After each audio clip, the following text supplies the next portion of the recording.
우리 성도님들 이 험한 세상 살아가면서 정말 하늘 복을 많이 받으시게 되기를 바랍니다. 봄이 되니까 우리 마음이 더 활짝 열리는 것 같죠. 우리 주님께서 이렇게 만물을 다루시고 또 우리 삶의 주관자이시기 때문에 우리가 예배를 드립니다. 저는 이 길을 잘 못 찾습니다. 그래서 어디 갈 때 저를 따라오시면 절대 안 됩니다. 오늘 아침에도 좀 이렇게 어디 다녀올 일이 있어서 가다가 이 내비게이션을 잘못 봐가지고 또 한 바퀴 빙빙 둘렀습니다. 하여튼 저는 제 옆에서 저를 대신해서 운전해 주는 사람이 있으면 정말 좋습니다. 어떤 사람은 다른 사람이 운전하는 차를 못 탄다 그러는데 저는 다른 사람이 운전하는 차 타기 정말 좋아합니다. 우리 인생길에서도 저는 정말 이 길을 잘 못 찾는데 제가 주님을 만난 게 얼마나 복되고 감사한 일인지 모릅니다. 주님이 저의 인생의 주인이 되셔서 제 길을 이끌어 가실 때 정말 감사하고 또 주님께 제 인생을 맡기게 됩니다. 오늘 우리가 이제 그 마태복음 9장 27절까지 오게 되었습니다. 지난주에 혈루증 앓는 여인을 고치시고 또 죽은 12살 먹은 소녀를 고치시는 그 장면을 보았습니다. 우리 주님이 계신 2000년 전에 오셨던 그 현장으로 오늘도 우리가 함께 갈 수 있으면 좋겠습니다. 모든 상상력을 동원해서 주님이 계셨던 그 현장에서 주님을 만나게 된다면 그분이 내 인생길을 인도하시는 것을 경험하게 될 것입니다. 예수께서 27절에 예수께서 거기에서 떠나가실새 두 맹인이 따라오며 소리질러 이르되 다윗의 자손이여 우리를 불쌍히 여기소서 하더니, 우리 주님에 대해서 여러 가지 칭호가 있는데 여기에는 다윗의 자손이여 이렇게 불렀습니다. 이 다윗의 자손, 메시아에 대한 칭호죠. 마태복음이 이렇게 시작됩니다. 아브라함과 다윗의 자손 예수 그리스도의 계보라 이렇게 되어 있습니다. 전에 번역에는 아브라함과 다윗의 자손 예수 그리스도의 세계라 이렇게 번역이 되어 있습니다. 예수 그리스도를 만남으로 인해서 새로운 역사가 열리게 된다라는 거죠. 우리 주님이 2000년 전에 이 땅에 오심으로 해서 새로운 역사가 열리게 되었다라는 것입니다.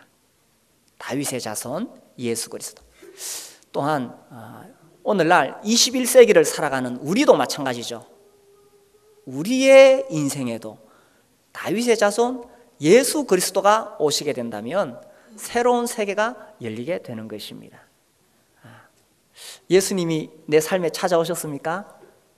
그분을 만나고 그분의 손을 잡고 갈 때에 우리의 인생에 새로운 역사가 열리게 된다는 것입니다. 이 다윗의 자손이여 이렇게 부른 다음에 이 맹인들이 우리를 불쌍히 여기소서 이렇게 말합니다. 이 불쌍히 여긴다는 말은 동정심을 갖다 또 자비를 베풀다 이런 뜻이죠. 우리가 평상시 불쌍히 여겨달라는 표현을 씁니까? 우리 어떤 다른 사람들에게 나를 좀 불쌍히 여겨달라고 그런 표현들 씁니까? 잘 안 쓰죠. 우리 현대인들은 자존심이 강하기 때문에 이런 표현 잘 안 씁니다. 그런데 하나님 앞에 나아갈 때는 이 표현이 참 좋다고 생각합니다. 저도 기도할 때에 정말 절박한 기도 제목이 있으면 이렇게 기도합니다. 하나님 이렇게 안 부르고 아버지 이렇게 부릅니다. 아버지 저를 좀 불쌍히 여겨 주십시오. 이 불쌍히 여겨 달라는 것은 아무 조건 없이 그냥 나를 도와달라는 거죠. 그래서 성경에도 보면 주님께 나올 때에 이 불쌍히 여겨 달라는 표현을 여러 번 씁니다. 이 가나안 여인이 자기 그 딸을 귀신 들린 딸을 고쳐달라고 주님 앞에 왔을 때도 주여 나를 불쌍히 여기소서 이렇게 구합니다. 그리고 자기 아들이 귀신 들려서 불에도 넘어지고 물에도 넘어지고 그런 아들 살리러 온 그 아버지도 와가지고 주여 내 아들을 불쌍히 여기소서 이렇게 이야기합니다. 또 10명의 나 환자들 이야기도 있는데 10명의 나 환자들이 예수님께 찾아왔어요. 거기서도 찾아와가지고 우리를 불쌍히 여기소서 이렇게 말합니다. 그래서 정말 절박한 기도 제목, 절실한 기도 제목이 있을 때 우리가 주님 앞에 나아가서 이렇게 구할 수 있습니다. 주여 우리를 불쌍히 여기소서. 하나님과 우리의 관계는 어떤 계약의 관계나 거래의 관계가 아닙니다. 내가 하나님 앞에 이만큼 했으니까 하나님도 나한테 이래 좀 해주십시오. 내가 하나님 앞에 뭐 교회도 와서 봉사하고 충성하고 또 내가 성경도 많이 읽고 기도도 많이 하고 하나님 내가 이렇게 했으니까 하나님 나에게 해주십시오. 하나님과 나의 관계는 그런 거래하는 관계가 아닙니다. 내가 잘해본들, 내가 뭐 하나님 앞에 와서 착하게 해본들, 뭐 봉사해본들, 헌금을 드려본들, 그것이 그 크고 놀라우신 하나님 앞에 무슨 보탬이 되겠어요? 우리는 하나님 앞에 불쌍히 여김을 받아야 될 존재라는 것입니다. 이것은 내가 비록 잘한 것이 없을지라도 주님 앞에 나와서 내가 주님 앞에 내세울 거 하나도 없고 자격도 없지만 나를 불쌍히 여겨주십시오. 이렇게 기도할 수 있습니다. 나폴레옹의 병사 하나가 이 불침번으로 보초를 서다가 잠이 들었어요. 그래서 이제 이게 발각이 돼가지고 이제 사형을 받게 되었습니다. 근데 이제 이 병사가 평상시는 뭐 참 이렇게 성실한 병사였기 때문에 주위에 있는 그 동료들과 상관들이 이 나폴레옹에게 청혼을 했어요. 제발 이 사람을 좀 살려달라고. 평소에는 참 성실한 사람이니까. 근데 법에 의하면은 사형인 거예요. 법에 의하면. 그래서 뭐 어쩔 수가 없어요.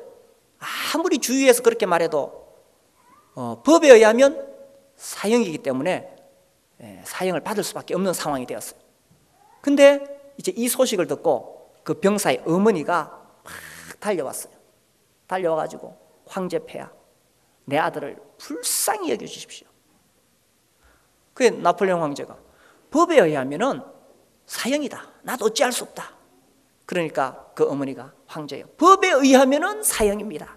제가 바라는 것은 법에 의한 것이 아니고 불쌍히 여겨달라는 것입니다.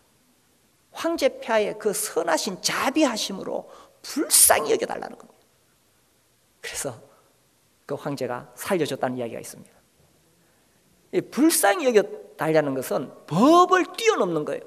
우리가 날 하나님 앞에 뭐 잘한 것이 있어서 하나님 앞에 기도할 자격이 있는 겁니까? 돌아보면 참 주님 앞에 우리가 부끄러운 것들이 많습니다. 그런데 그렇다고 해서 주님께 나아가지 않는 것은 잘못된 거라는 거예요. 비록 내가 잘한 것이 없고 비록 내가 자격이 없을지라도 그래도 우리가 주님 앞에 나아가야 된다는 것입니다. 그러니까 나아가서 내가 할 수 있는 말이 뭐냐?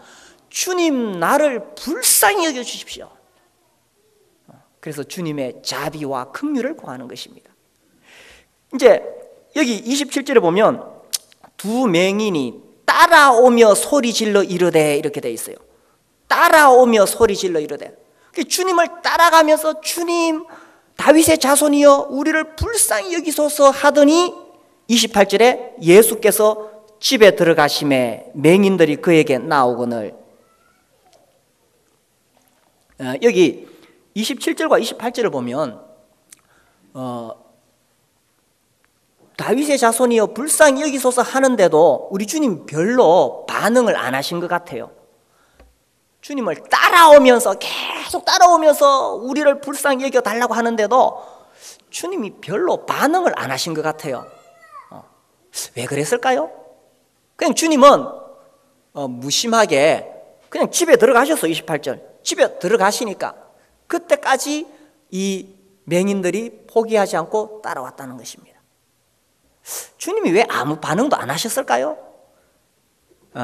다음에 우리 천국 가면 물어봅시다. 그런데 여기서 볼 수 있는 것은 이 맹인들이 정말 주님 앞에 불쌍히 여겨달라는 그런 마음과 자세가 되어 있느냐라는 것입니다. 정말 주님의 그 긍휼, 동정을 받기 위해서라면 정말 자기를 낮추고 정말 주님을 끝까지 따라가서 그 주님의 불쌍히 여김을 받을 만한 자세가 되어 있느냐라는 것입니다. 말로만 주님 우리를 불쌍히 여겨주십시오 하고 목이 뻣뻣하게 서 있으면 그건 안 되겠죠. 그런데 이 맹인들은 길에서 따라가면서 기도하다가 주님이 반응 안 하시니까 집에까지 들어가서 주여 우리를 불쌍히 여기소서. 그래서 정말 그들이 주님의 그 자비와 동정을 바라는 그런 자세로 완전히 낮아졌다는 것입니다. 우리가 주님 앞에 불쌍히 여김을 받는다는 것은 그냥 한두 번 기도해보고 끝내는 게 아니에요. 정말 주님 앞에 부서지고 깨어지고 낮아진 심령으로 주님을 따라가는 것입니다. 이 그런 표현들이 성경 여러 군데 나오는데 우리 마태복음 20장을 한번 보겠습니다. 20장에 보시면 29절에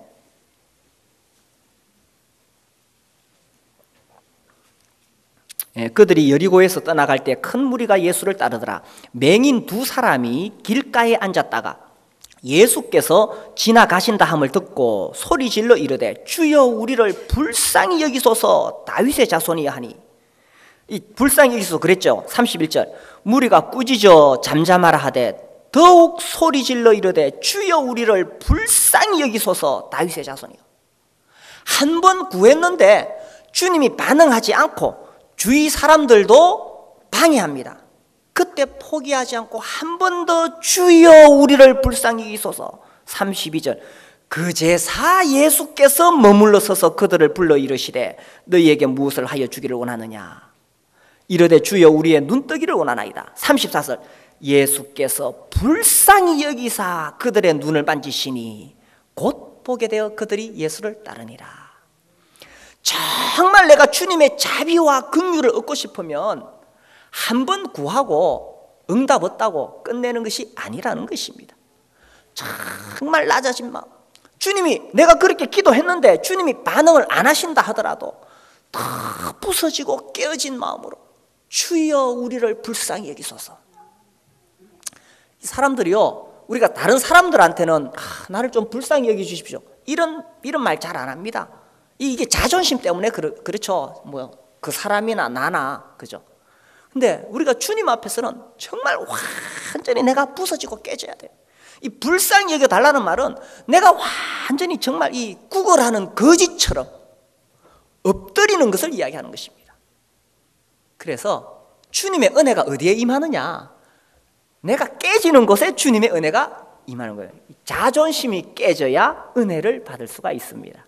우리 옆 사람에게 자존심이 깨져야 은혜가 임합니다. 아직도 뭐 내가 대단한 사람처럼 하나님 앞에 기도하러 갈 때도 대단한 사람처럼 그 사람은 은혜를 입을 수가 없습니다. 정말 주님 앞에 구걸하는 거지처럼 엎드리고 주여 나를 불쌍히 여기소서. 그래서 내가 자격이 없을지라도 아무 조건 없이 내가 비록 하나님 앞에 고개를 들 수 없는 자라도 주여 내가 참 어려운 상황에 처해 있는데 나를 불쌍히 여기소서. 주님 그런 사람에게 법을 뛰어넘어서 은혜와 긍휼을 베푸신다는 사실입니다. 자, 그래서 이제 이 28절에 집에 들어가심에 맹인들이 그에게 나오거늘 예수께서 이르시되 내가 능히 이 일할 줄을 믿느냐 이렇게 물었습니다. 야, 이 질문이 늘 우리가 부딪히게 되는 질문입니다. 내가 능히 이 일할 줄을 믿느냐? 성도님들 믿습니까? 우리가 기도를 합니다. 정말 간절히 기도를 하는데 기도하고 나서 정말 주님이 그 일 할 줄을 믿습니까? 주님 나에게 그것을 물으시는 거예요. 우리가 정말 전능하신 하나님을 아버지로 모시고 살아갑니다. 그 하나님께는 넘치 못한 것이 없습니다. 그리고 그 하나님은 나를 사랑하십니다.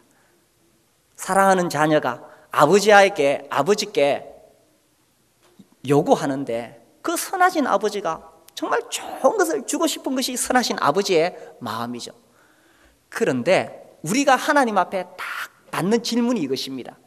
내가 뭘 이렇게 하나님께 갖다 바쳐서 공로를 쌓아서 하나님 내가 하나님께 이만큼 했으니까 하나님도 나한테 내 기도를 들어주십시오. 그런 건 절대 아니에요. 그런데 하나님이 딱 한 가지 나에게 요구하시는 것이 있다는 것입니다. 그게 뭐냐? 내가 능히 이 일할 줄을 믿느냐라는 것입니다. 우리가 믿으면요, 마음에 평안이 있습니다. 내 인생의 모든 문제에 있어서 내가 믿으면 마음에 평안이 있습니다. 그런데 못 믿으면 늘 불안합니다. 불안합니다. 기도해놓고도 돌아서서 불안하고 마음에 평안이 없어요. 근데 정말 믿으면은 무슨 문제든지 어떤 상황에서든지, 그래, 주님이 내 인생의 주인이신데, 하늘의 하나님께서 나의 아버지신데 그분이 책임지실 거야. 우리 학생들, 공부하는 학생들 진로를 위해서 준비하고 공부하지요. 주님 우리에게 물으시는 겁니다. 내가 능히 일할 줄을 믿느냐? 믿으면은 내 인생을 주님께 맡길 수 있습니다. 우리 결혼을 앞둔 청년들도 마찬가지고, 또 사업을 하시는 분들도, 또 자녀를 키우는 어머니 아버지들도 내가 능히 일할 줄을 믿느냐? 우리가 기도하고 믿느냐? 주님 이것을 물으시는 거예요. 내가 능히 일할 줄을 믿느냐? 그때 이 맹인들의 대답이 주여 그라오이다. 그래서 이 맹인들은 믿는다고 말했습니다. 그때 29절, 이에 예수께서 그들의 눈을 만지시며 이르시되 너희 믿음대로 되라. 너희 믿음대로 되라. 인생은요, 인생은 정말 내 믿음대로 인생이 풀어지고 열립니다. 우리가 주님에 대해서 어떤 믿음을 가지고 있느냐라는 것입니다. 정말 그 주님이 내 인생을 책임지시고 나와 함께 하시고, 또 내가 기도할 때 응답하시고 나를 지켜주시고 보호하시는 그런 주님으로 믿고 있느냐라는 것입니다. 그러면 그 믿음대로 인생이 열립니다. 그런데 기도는 하면서도 그래도 마음에 주님을 믿지 못해서 날 불안하고 될까 안 될까, 그런 믿음을 가지고 있으면 그런 믿음대로 인생이 풀어진다는 것입니다. 내 믿음대로. 그래서 불신의 말을 하지 말라고 하죠. 부정적인 말을 하지 말라고 하는 것입니다. 이거 하면 어떻게 안 된다, 할 수 없다, 그렇게 부정적인 말을 하면 그런 식으로 인생이 풀어진다는 것입니다. 지난주에 제가 한국 교회사를 좀 보다가 참 이 구한말에 우리나라에 이 복음이 들어왔을 때, 그때 참 우리나라는 정말 열악했습니다. 뭐 경제적으로 뿐만 아니라 정신적으로도 참 열악했어요. 이 게일 선교사가 있는데 이분이 참 우리나라 복음화를 위해서 하신 일이 많습니다. 정말 하신 일이 많은데, 근데 참 이 그분에 대해서 좀 이렇게 마음에 안 드는 게 많아요. 그래서 그 선교사가 우리나라 사람들에 대해서 이 소설을 써요. 이 안식년에 소설 형식으로 자기 선교 활동하는 걸 쓰는데, 그게 우리나라 백성들을 어떻게 묘사하냐면, 한국 사람들은 되는 게 하나도 없다, 내가 한국 사람에 대해서 묘사라 그러면 할 수 없어, 아니 돼요 이런 말로 내가 그 사람들을 묘사할 수 있다 이런 식으로 말했어요. 그것이 사실 그 당시 우리 민족의 어떤 특성이었는지도 모르겠습니다. 근데 우리 마음속에 나는 할 수 없어, 나는 안 돼, 이런 믿음을 가지고 살아가면 그런 믿음대로 인생이 풀어지는 것입니다. 반면에 우리가 믿는 주님이 정말 내 인생에 개입하시고 주님이 나와 함께 하신다면 내 인생에서 어떤 문제 가운데도 주님이 나를 도우실 것이다. 그래서 살다가 어려운 일을 만났을지라도, 그래, 주님이 나와 함께 하시는데 지금은 힘들어도, 지금은 어려워도 이것 때문에 내 인생이 실패하는 것은 절대로 아니다. 그게 믿음인 것입니다. 요셉의 생애를 보면 얼마나 어렵고 힘든 고비를 계속 넘어갑니까? 정말 어렵고 힘든 고비, 형들에 의해서 구덩이에 빠뜨려서 죽을 뻔하고 노예로 팔려서 이집트에 끌려가고 거기서도 또 감옥에 갇히고 계속 이 구렁텅이로 빠지게 됩니다. 그거 보면 인생이 끝난 것 같습니다. 그런데 처음 요셉의 꿈에 나타나셨던 하나님은 결국은 꿈에 보여주신 대로 하나님의 때가 되니까 요셉을 높이잖아요. 요셉이 몇 살에 총리가 됩니까? 30살에 총리 됩니다. 그 결코 늦은 나이가 아니에요. 그러니까 하나님이 붙잡으신 인생은 절대로 실패로 끝나는 것이 아니라는 것입니다. 요셉의 하나님, 다윗의 하나님, 다윗도 얼마나 많은 고난을 겪게 됩니까? 그런데 그렇게 죽을 뻔한 고비들을 넘기면서 결국 죽고 끝이 나느냐? 아니에요. 하나님의 사람은 결국은 다윗을 왕위에 올려놓는다는 것입니다. 내가 어떤 하나님을 믿고 있느냐? 지금은 내가 어렵고 힘든 상황이 있을지라도 내가 믿는 하나님, 또 나를 지키시고 나를 보호하시고 나를 사랑하시는 하나님, 그 하나님이 절대로 내 인생을 그냥 내버려 두지 않을 것이다. 아무리 나를 해하려고 사람들이 찾아올지라도, 아무리 내가 사람들의 오해를 받고 어려움 속에 있다 할지라도 이것 때문에 내 인생이 끝장나는 게 아니다. 하나님 나와 함께 하신다. 그 믿음대로 우리 인생이 풀어지는 것입니다. 그래서요, 여기 이 주님이 이 맹인들에게 너희 믿음대로 되라, 이 말이 단순히 병 낫는 문제뿐만 아니라 우리의 삶 전체에서 내가 어떤 주님을 믿고 계시느냐에 따라서 내 인생이 그렇게 풀어지는 것입니다. 인생의 크기가 뭡니까? 인생의 크기는 내 재능의 크기, 내 재물의 크기, 내 백의 크기가 아닙니다. 인생의 크기는 뭐라고요? 믿음의 크기입니다. 내가 하나님을 얼마나 신뢰하고 있느냐, 내가 하나님을 얼마나 의지하고 있느냐, 그만큼 내 인생이 풀어지는 것입니다. 그리고 그 믿음은 정말 하나님을 절대적으로 신뢰하고 기도하는 가운데 이 믿음이 자라게 되는 것입니다. 그래서 우리가 살아가면서 정말 이 믿음이 필요한 순간이 있습니다. 그럴 때일수록 낙심하지 말고, 그래, 결국은 내 믿음대로 다 풀어지게 돼 있어요. 내 믿음대로. 안 된다고 생각하면 안 되게 풀어지고, 주님이 이 문제에 함께 하신다고 생각되면 비록 그 문제가 지금은 꼬이는 것 같지만 때가 되면 주님이 풀어주신다는 것입니다. 네 믿음대로 될지라. 그래서 이제 이들의 눈이 이제 뜨여지게 되죠. 뜨여지게 됩니다. 그래서 30절, 그 눈들이 밝아진지라. 예수께서 엄히 경고하시되 삼가 아무에게도 알리지 말라 하셨으나 그들이 나가서 예수의 소문을 그 온 땅에 퍼뜨리니라. 자, 맹인이 눈을 떴다. 어떤 느낌이겠습니까? 날아갈 것 같겠죠? 맹인이 눈을 떴으니까 얼마나 좋았겠어요. 가슴이 막 터질 것 같이 좋아서 뛰고 노래하고 춤을 추었을 것입니다. 체면이 무슨 상관이 있어요? 근데 주님이 그들에게 나가서 소문내지 말라 그랬는데 너무 좋아서 소문을 냈습니다. 막 전도를 하고 다녔어요. 잘했습니까? 잘못했습니까? 네, 주님 시키는 대로 해야 되죠, 그죠? 아무리 전도하고 싶어도 하지 말라 그러면 안 해야 돼요. 하라 그러면 해야 돼요. 우리가 항상 주님의 말씀에 순종하는 자가 돼야 되니까. 근데 여기서 이제 중요한 것을 우리가 생각해 봐야 됩니다. 그 눈들이 밝아진지라. 이 맹인이 눈을 뜨고 눈이 밝아진 것은 예수님의 생에 있어서 매우 중요한 사건들이다라는 것입니다. 이 마태복음에는 주님이 눈을 뜨게 하는 이야기가 여러 번 나옵니다. 예를 들어서 12장 22절에 보면 그때 귀신 들려 눈 멀고 말 못하는 사람을 데리고 왔거늘 예수께서 고쳐주시매 그 말 못하는 사람이 말하며 보게 된지라. 무리가 다 놀라 이르되 이는 다윗의 자손이 아니냐.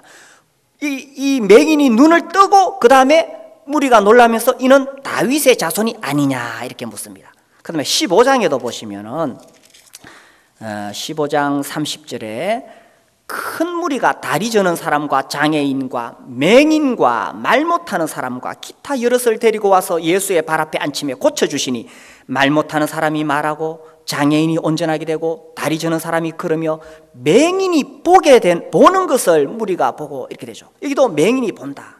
또 20장에도 나오고 21장에도 나오고 이 맹인이 눈이 밝아져서 보게 된다는 표현이 계속 나옵니다.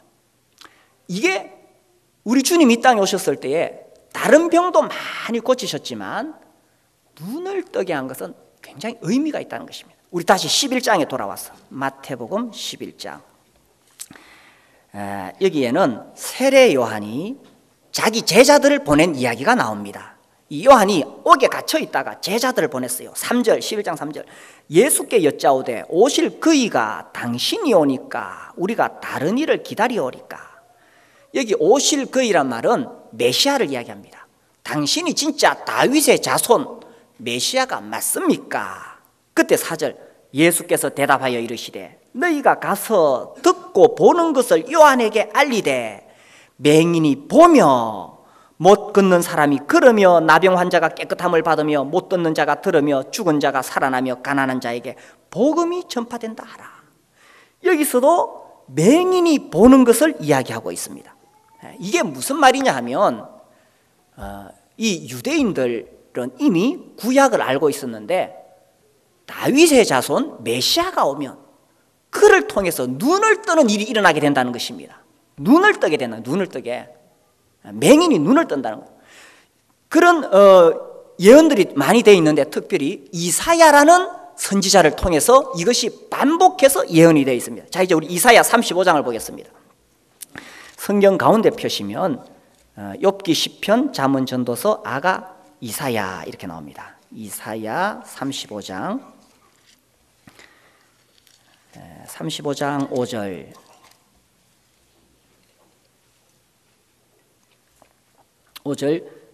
이 35장에는 다윗의 자손 메시아가 오면 어떤 일이 일어날 것인가에 대해서 나오는 예언입니다. 5절, 그때에 맹인의 눈이 밝을 것이며. 여기서도 첫 번째로 뭐가 나옵니까?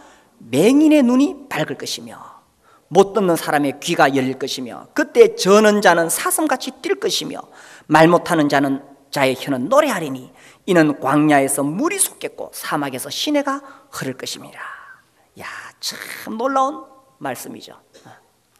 자, 이 말씀은 실제로 다윗의 자손 예수님이 이 땅에 계셨을 때에 실제로 이렇게 병 고침을 받으면서 일어난 사건이고, 또 하나 우리가 유의해 볼 수 있는 것은 예수님이 오시면 이런 일이 일어난다는 것입니다.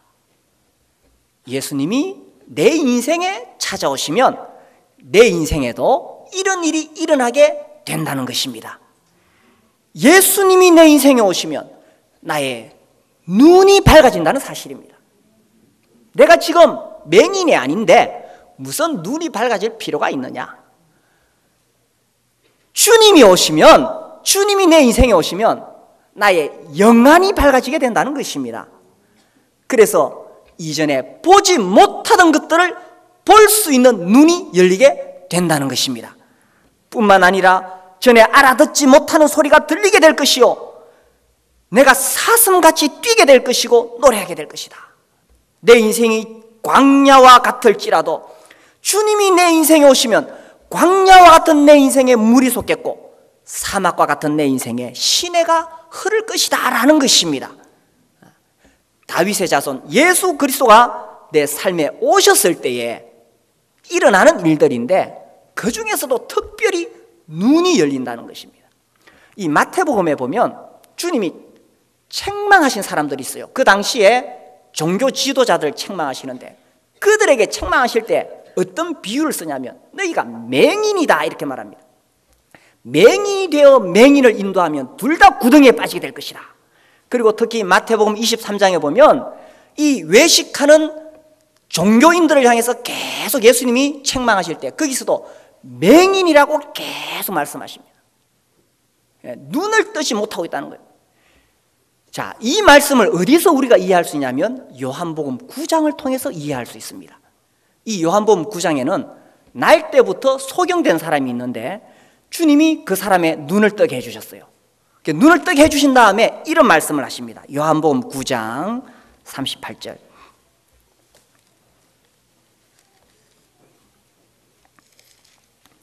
요한복음 9장 38절. 이르되 주여 내가 믿나이다 하고 절하는지라. 그 다음에 39절입니다. 예수께서 이르시되 내가 심판하러 이 세상에 왔으니 보지 못하는 자들은 보게 하고 보는 자들은 맹인이 되게 하려 함이라. 여기 이 이야기는 이 날 때부터 소경된 그 사람의 눈을 뜨게 한 다음에 그 맹인과 주님이 대화하는 장면입니다. 거기서 대화를 할 때에 내가 이 세상에 왔는데 보지 못하는 자들은 보게 하고 보는 자는 맹인이 되게 하랍니다. 그럼 주님이 이 땅에 오셨을 때에 이 세상에 있는 보지 못하는 모든 맹인들의 눈을 다 뜨게 해주셨느냐? 그렇지는 않거든요. 그렇지는 않습니다. 그러면 이 말씀은 뭐냐? 이 말씀은 정말 주님이 이 땅에 오셔서 주님을 만나게 되면 보지 못하는 사람들이 보게 된다는 것입니다. 반면에 보는 사람은 맹인이 된다는 것입니다. 그래서 40절 바리새인 중에 예수와 함께 있던 자들이 이 말씀을 듣고 이르되 우리도 맹인인가? 이 바리새인들은 그 당시에 종교 지도자들이죠. 예수께서 이르시되 너희가 맹인이 되었더라면 죄가 없으려니와 본다고 하니 너희 죄가 그대로 있느니라. 이 바리새인들은 생각했습니다. 자기들은 맹인이 아니라고 생각했습니다. 자기들은 볼 수 있다고 생각했습니다. 그러나 그들이 보았다는 것은 율법주의 아래, 종교 아래 있었기 때문에 정말 그들이 영적으로 보아야 할 것을 보지 못했다는 것입니다. 그래서 결국 그들은 하나님의 아들 예수 그리스도 다윗의 자손이 오셨을 때 그 주님을 알아보지 못하고 십자가에 못 박아 죽인 것입니다. 오늘날도 많은 사람들이 종교 생활을 하고 있습니다. 그렇게 종교 생활, 심지어 교회에서 나와서 예배를 드릴 수도 있습니다. 그러나 그렇게 하면서도 맹인이 되어 있는 사람이 있다는 것입니다. 자기는 본다고 하지만 심지어 성경을 펴서 읽을 수도 있습니다. 자기는 본다고 하지만 그러나 정말 봐야 될 것을 보지 못하는 맹인이 될 수 있다는 사실입니다. 반면에 정말 주님으로 인해서 이 영적인 눈이 열리게 되어서 과거에는 내가 보지 못하는데 이제야 주님이 내 눈을 열어주셨구나. 그래서 눈이 열린 사람은 이제 보게 된다는 것입니다. 너희가 거듭나지 아니하면 어떻게 된다고요? 하나님 나라를 볼 수 없느니라. 거듭난 사람, 정말 예수님을 만난 사람은 볼 수 있습니다. 무엇을 볼 수 있느냐? 하나님 나라를 볼 수 있다는 것입니다. 그래서 이 세상에 우리가 육신의 눈으로 볼 때 대단한 것들, 시내에 나가면 번쩍번쩍 높은 빌딩들, 화려한 백화점, 그 안에 들어가면 고급 브랜드의 옷, 그리고 고가의 이 명품들, 영적인 눈이 열리면 그런 것은 정말 썩어질 것으로 보이는 것입니다. 그러나 영적인 눈이 열리면 아직 예수 그리스도를 알지 못하고 죄 가운데 살다가며 비참하게 지옥을 향해 가는 사람들, 그들의 영혼이 보이는 것입니다. 그래서 내가 가지고 있는 물질을, 내가 가지고 있는 이 시간과 젊음을 어디에 투자해야 될지를 아는 사람이라는 것입니다. 영적인 눈이 열렸습니까? 영혼의 가치가 보입니까? 하나님 나라를 볼 수가 있습니까? 그렇다면 정말 내 인생을 어디에 쏟아야 되는지를 깨닫고 그렇게 살아가는 사람이라는 것입니다. 예수 그리스도가 나에게 오셨을 때 그때 비로소 우리의 영적인 눈이 열리게 되고 우리가 새로운 인생을 향하여 한 걸음씩 살아가게 된다는 것입니다. 우리 모든 형제자매님들 영적인 눈으로 세상을 보시고 나에게 주어져 있는 남아있는 짧은 생애를 주와 복음을 위해 사시게 되기를 바랍니다. 우리 함께 일어나서 기도하겠습니다.